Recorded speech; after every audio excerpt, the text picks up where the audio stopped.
Bhojpuri industry में खेसारी लाल यादव जो कि हिट मशीन के नाम से जाने जाते हैं, ट्रेंडिंग स्टार के नाम से जाने जाते हैं, उनको लेकर के इन दिनों सोशल मीडिया पे काफ़ी ज़्यादा चर्चा हो रही है। और अभी किस लिए हो रही है तो मैं आपको बता दूं कि उन्होंने एक कार लिया है और जो कार की कीमत है 2 करोड़ 30 लाख है। जी हाँ, 2 करोड़ 30 लाख है उस कार का कीमत है। और अभी तक भोजपुरी इंडस्ट्री में अभी तक वो कार जो है कोई बड़े बड़े स्टार यानी कि एक भी स्टार ऐसा नहीं है भोजपुरी इंडस्ट्री में जो कि इतना महंगा कार अभी तक लिया है। लेकिन खेसारी लाल यादव इकलौता ऐसे सुपरस्टार है जो कि इतना महंगा कार लिए हैं। अब आपको दो खासियत बताने वाले इस कार के पीछे, कैसी कार के पीछे ऐसी क्या खासियत है। अब चलिए बात कर लेते हैं कि खेसारी लाल यादव जो कार लिए है उसका नाम क्या है। तो मैं आपको बता दूं, स्क्रीन पर आपको दिखाई भी दे रहा होगा कि इस कार का नाम है रेंज रोवर डिफेंडर। जी हाँ, रेंज रोवर डिफेंडर इस कार का नाम है और इस कार का कीमत है 2 करोड़ 30 लाख। जी हाँ, आप सही सुन रहे हैं। प्रधानमंत्री मोदी भी इसी कार से चलते हैं।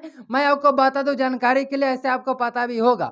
लेकिन मैं आपको बता दूं कि भोजपुरी इंडस्ट्री के पावर स्टार पवन सिंह कहे जाते हैं, उनके पास भी इतना महंगा कार नहीं है। उनके पास जो कार है उसका नाम है रेंज रोवर स्पोर्ट।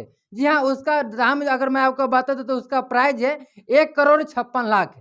जी हाँ, 1 करोड़ 56 लाख के कार से चलते हैं पावर स्टार पवन सिंह, जो कि पावर स्टार कहे जाते हैं भोजपुरी इंडस्ट्री का। लेकिन खेसारी लाल यादव इकलौता सुपरस्टार ऐसा बन गए हैं भोजपुरी इंडस्ट्री में जिनके पास 2 करोड़ 30 लाख रुपया का जो है वह कार है। ऐसे आप लोग की क्या राय है खेसारी लाल यादव के बारे में और पावर स्टार पवन सिंह के बारे में और भोजपुरी इंडस्ट्री के बारे में आप लोग क्या सोचते हैं? आप राय को कमेंट बॉक्स में जरूर बताइएगा। अगर आप इस वीडियोज को फेसबुक पेज पर देख रहे हैं तो फेसबुक पेज को फॉलो जरूर कर लीजिएगा। अगर आप इस वीडियोज के यूट्यूब चैनल पर देख रहे हैं तो चैनल को सब्सक्राइब जरूर कर लीजिएगा।